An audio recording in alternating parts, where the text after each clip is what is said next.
That's a tough question. I don't really know how to answer that one. Doesn't strength actually work against men?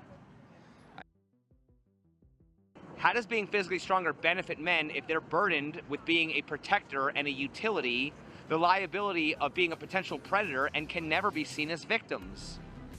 That's a tough question. I don't really know how to answer that one. Doesn't strength actually work against men?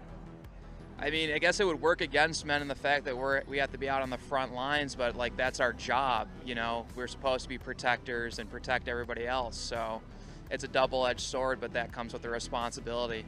Who hired men to do that job? God, What if you're not religious? then your biological DNA hired you to do that. I mean, if you don't want to go into religion, you can go into science.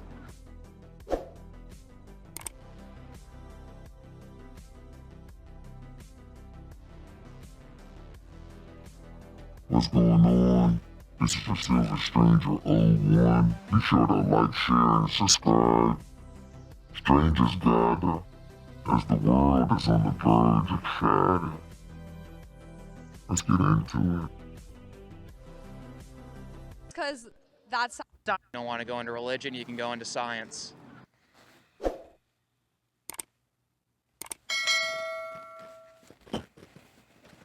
Why does society push this narrative that men should protect and provide? I'd have to say just because of how it was way back in the day when we first started. Men were usually the bigger, stronger ones, usually had to protect the women. Because men are bigger, stronger, and faster. You know, women are smaller and weaker than we are, so it's only natural that we provide and protect for them. I think that's just because that's society's interpretation of how it's always been, or like how things were in the past. But I think that's a different thing today than it has been before. It's not possible to keep those same gender roles. You know, I think that women have to step up more in a way that they didn't have to before, just to make sure they can survive.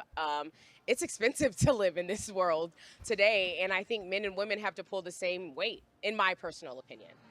If men should protect because they're physically stronger, should people with darker skin be required to work outdoors because they tolerate sun better, or would that sound crazy? That would sound crazy, but I love the analogy there. But yeah, that would sound crazy, just like to your point. It does sound crazy. I don't personally believe that men should like be enforced to like protect, and that should be like kind of even on both to protect each other if you're in a relationship with somebody. But that's a fair point. Why does our society only use biology to justify male obligations? That's a good question. I think because of, I guess, the like standard that has been set throughout society, people continue to enforce it. Why is biology considered sexist when That applied was to my women, answer. racist when applied to groups, but common sense when applied to men's protector-provider roles? I think usually just because men are usually already set into that role, whereas when we say it about women or people of color, it's usually meant as an offensive term. Now, you're not going to get me to say that darker skin needs to be outside, but when it comes to like men and women, I think a lot of things need to be like re-looked at, and just re-looked at how society is shaped to really how the man and woman work together. If tall people aren't forced into warehouse jobs, why are men pushed into dangerous roles? I don't think men should be, but again, I think it's the same precedent. Like men working blue collar or things like that. It's kind of like a societal standard that has just been set and continues to be enforced. Is biology the rule or just the excuse we use when it protects women instead of men? I think it I hope everyone's catching. She's literally just saying, it is what it is. kind of varies on what you're using it. If you're using it in like a life or death situation, it's an excuse. If you use it for picking up a 50-pound crate, it could be the reason. Why do we still expect men to be protectors based on the premise that men are stronger, while also saying that men today are weak? I'd say it's kind of a double standard, not wanting to give them too much power while at the same time forcing them to do whatever a person wants. That is a double standard and Not wanting to give us too much credit, but giving us responsibility, of course. It's sick. of itself, because if you say that men are weak and then expect them to be protectors, it doesn't make any sense. But I think, again, sometimes there's this set standard that men should be protectors, and maybe when people don't see that happening, they'll say that men are weak. Why do we reject biological generalizations everywhere except the ones that ask more of men? Because people hate education and the truth. That's why. Is that science or a cultural script that only benefits one side?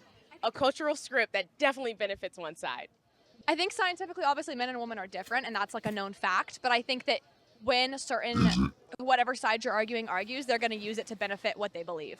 The world is shaped to make it seem like women are like a damsel in distress and like men have to do everything, but that's not realistic. If you look back, like a lot of tribes, like women were the hunters, women were the ones out getting it. So I think it's just the way the culture has shaped it.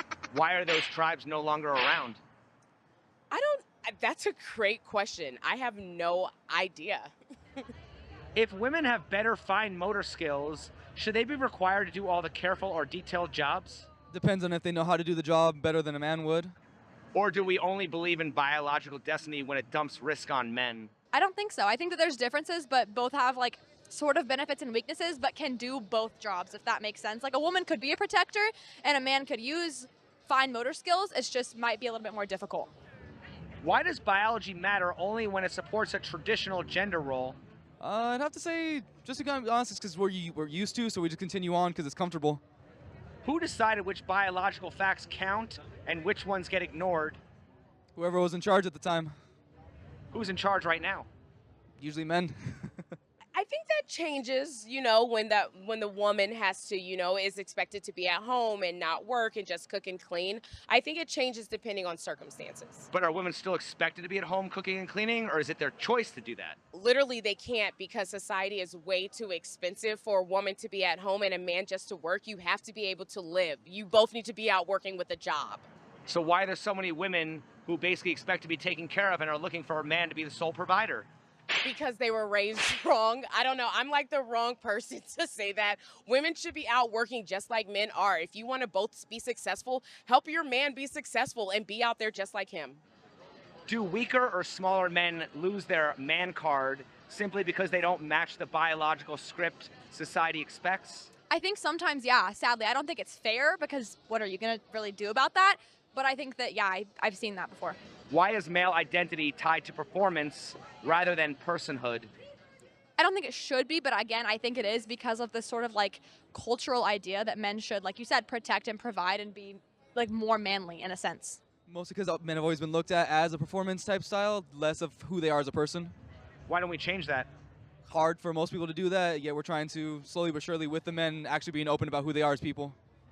If Arnold Schwarzenegger wasn't forced into a soldier role despite his biology, why are ordinary men told their biology predetermines their duties? Mostly because, I mean, if you can use Arnold, that'd be because it's what we see in the media all the time, so what we're expected of. You just expect a taller man, buffer man to be strong.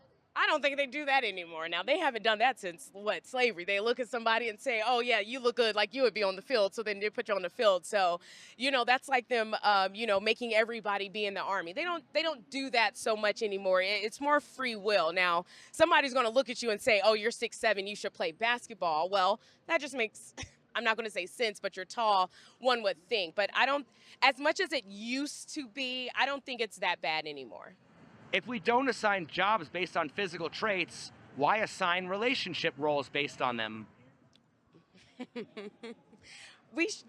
There should not be relationship roles. I do not agree with that. That's so valid. I think that in a relationship, sometimes you play a certain role, if that makes sense, but you're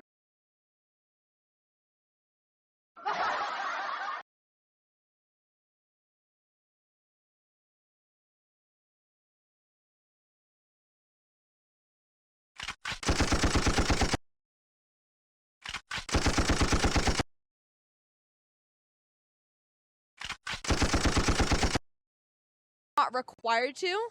So I'm not sure. Shouldn't personal choice matter just as much at home as it does at work? Yeah, it should. 100%, especially because personal choice is what leads to happy families. Well, why isn't it that way? Again, I'd have to say because of what everyone's been taught and what everyone's used to and the social norms that are around. Like, if you see a man, like, you usually expect them to be hardworking, to be handy and stuff. And some men, that's not what they're good at. That's not, what they do. And it's just, like, the society thinks, like, that's just men. That's just what they're for.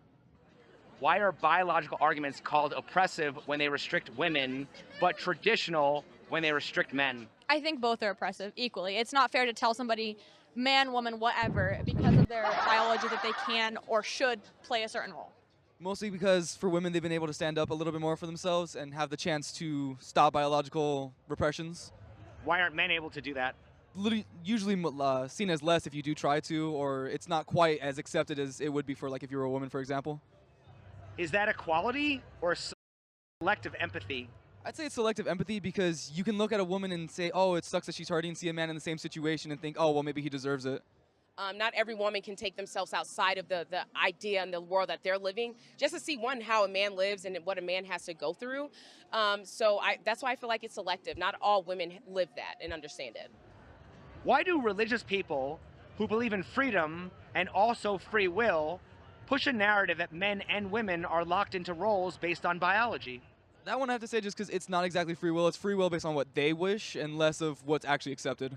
So is that actual freedom? Now, it's freedom in what they wish it to be. It's not freedom in the actual sense of the word. Because of tradition. It's always been that way. And we tend to follow it very, very closely. Humans do. You know, social standards have completely changed, but it's always kind of, a lot of people kind of go back to that same tradition, even though it can be whatever you want to be now, you know? Why should biology be irrelevant in every part of modern society except dating and gender roles? Only because of the fact that, I mean, anyone has the power to do anything. You can be a woman and still build up your strength to be as strong as a man. Is biology actually the reason, or just the last remaining justification for old-fashioned expectations? Honestly, I think I see it from the both man and woman standpoint as a justification for old-fashioned ways. I think it's definitely the last remaining option that they have right now, but they're going to push it as hard as they can because it's quote-unquote biology. If equality matters, why does biology determine men's obligations but women's choices? Oh, I think honestly it should determine both choices because like I said, a man or a woman can play both parts. It just might take more work for a... She refuses to answer any of the questions. She just keeps saying, it is what it is, or it should be this way, instead of answering why. woman to do a blue-collar job and more work for a man to do something, like you said, maybe fine motor skills. But I think both can do both. Who decided which responsibilities are flexible and which are mandatory? I think just old societal standards are kind of what set that precedent. Again, probably the same people in power, usually some man or someone who decided they had to be more manly, so everyone else has to be as well. The people that decided that women couldn't own property or file for divorce on themselves, it's the same one that it's a way to control. It's how everything in this society is. It's all about control. Do weaker or smaller men lose their man card simply because they don't match the biological script society expects? As awful as it sounds, absolutely. Women choose men that are taller and seem more stronger, even though a man that might be shorter might be able to do the same thing. It's just that the way that society has shaped it. And finally, why would it ever make sense to complain about double standards if men and women are biologically different? Yeah, I guess that's a valid question. I think that when you're in a relationship, things should be even as far as like effort, but men and women are biologically different, so it makes sense for a double standard to not make sense. So what determines which double standards are okay and which ones aren't? I would say it differs relationship to relationship, depending on the people and what you actually think are standards for your relationship. Do you think it depends on who has the power to enforce those double standards? Yeah, probably. Yeah. Can you elaborate on that? I guess. Do you mean depending on the man or the woman that makes the double standards? Honestly, I'm not sure. That's actually a really good question I've never thought about before. I guess one person, in the relationship does have to have the power, otherwise it's just, they make no sense. But I'm not sure who.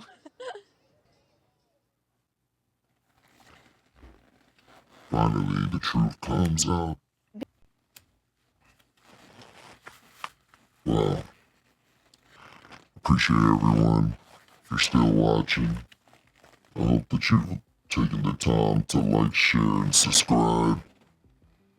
This was a good one, with a lot of nonsense being spewed. Men are the protectors and providers because of biology, and also because women can't do it for themselves. That's the reality. Men understand this innately, but many of us won't come out and say it because we care about women's feelings.